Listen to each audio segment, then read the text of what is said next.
All right, let's do some examples and bring in stuff from the normal distribution again. So we're going to talk about our first inferential technique, which is the z-test. Z-test and confidence intervals approaches. We're going to go through a few steps. We start off by stating our null and alternative hypotheses. Again, the null is always no effect or no difference. We set our alpha criteria. And again, that alpha means our sample results would occur less than 5% of the time, given that the null hypothesis is true. This is actually going back to the probability section, what we call the conditional probability. Given that the null is true, how likely would this sample result be? So we're going to calculate a sample mean. There's two different ways to do things. There's using what's called a confidence interval approach. That's where we get an estimate, just like we would find with those election polls, and ask, does this number fall in that range? And the other way we can do this here is using what's called a z-statistic. I like the confidence interval approach. I think it makes a lot more sense. And I think when I started teaching confidence interval approaches first, people got it a lot better than when I taught z-tests first. With the confidence interval approach, if the values in your confidence interval do not include the value in the null hypothesis, then we reject the null hypothesis. With the z approach, we calculate a z value and its associated probability, and we ask, is that less than our value for what's called alpha?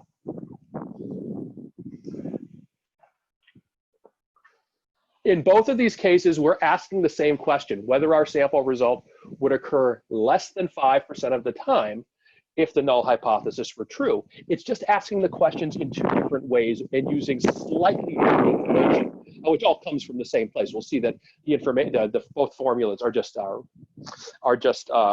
rearrangements of others. Oops. Again, if the confidence interval includes the values in the null, we would fail to reject. If the value in the null is outside of the confidence interval, we would reject. If the z-statistic yields a probability that's greater than or equal to your alpha level, or greater than or equal to 0.05, then we fail to reject. In either of these cases, the sample result means that the result means that the sample result would happen 5% of the time or more if the null were true.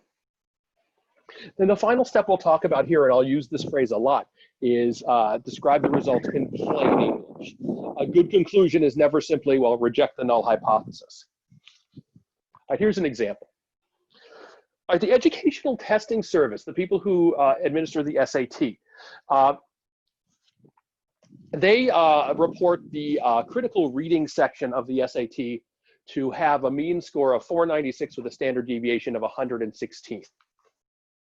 We're going to ask whether HSU students differ on this.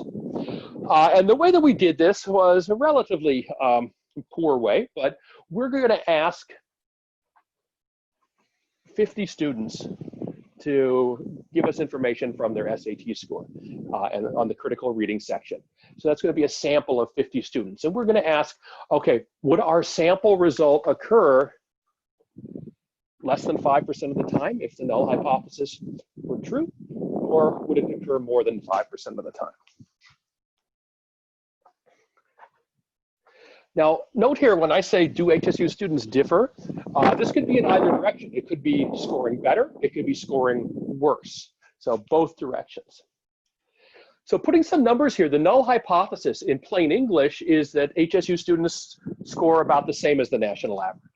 And to formally write that, I just write mu is equal to 495. HSU students look exactly like the national average.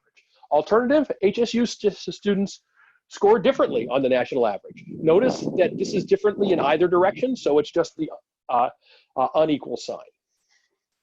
Either way, whether they're better or worse. So we're going to use our alpha 0.05. Alpha of 0.05 corresponds to a z of 1.96. That 1.96 value we've seen a few times before. It's the value that captures the middle 95% of our distribution. It's where that 95% confidence interval comes from. And we'll see that that 5% gets split between both sides of the distribution, the upper part and the lower part. So our sample of 50 HSU students yielded a sample mean of 520. And we're asking, would that sample mean be surprising if HSU actually had a mean of 496? And again, we'll reject the results if our sample result would occur less than 5% of the time. So confidence interval approach. The formula for the confidence interval is to simply take the mean, the sample mean, plus z.95. This value is always going to be 1.96 because that's the value that captures the middle 95% of the distribution. And then our standard error of the mean, which we saw in the previous section, which is simply the standard deviation for the population over the square root of the sample size. We can see we calculate this out, and we get a range that goes from 487.8 to 552.2.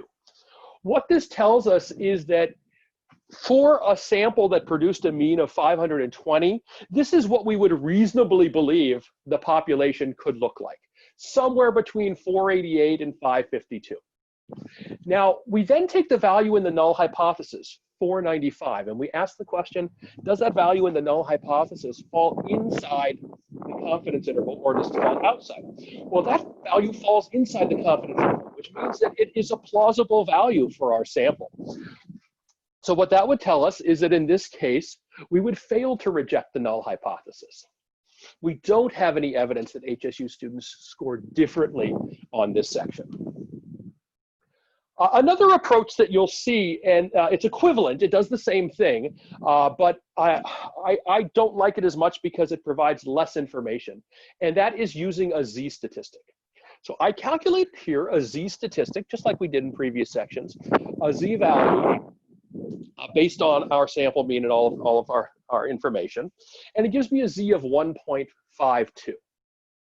And just to remind you what the formula looked like. So how likely would it be to obtain that Z if HSU students actually have a mean of 496? Well, here's what that looks like. We can see that the probability there in the blue region is about 0.13. So that exceeds our 0.05 criteria. So again, we would make a fail to reject the null hypothesis decision. Both of these approaches, whether we're using the Z approach or whether we're using the confidence interval approach, and I'll teach you both, even though confidence intervals are better. Regardless of the approach, we will end up in the same place. We will end up with the same decision. If they're done correctly, you'll always get the same conclusion from each one. One other thing to show you, another option here that people sometimes use is that they use cutoff values. I'm going to get away from that because with computers, we don't really need this stuff anymore. But you can use cutoff values. We know that 95% of the values in the normal distribution are between 1.96 and negative 1.96. So that means that any Z value that's larger than 1.96 or more negative than negative 1.96 is automatically going to have an associated probability that's less than 0.05. So you can see we've got two regions here. And this is a classic way to represent things, but not really a way that we need to really bother with that much anymore. All right, how do we describe this result in plain English? 95% confidence interval, HSU students score about the same as the national average. So we want to express that they don't really differ. And then you see the confidence interval format there. Similarly with the Z test, we say the same thing, provide the mean, the Z score, and the exact probability.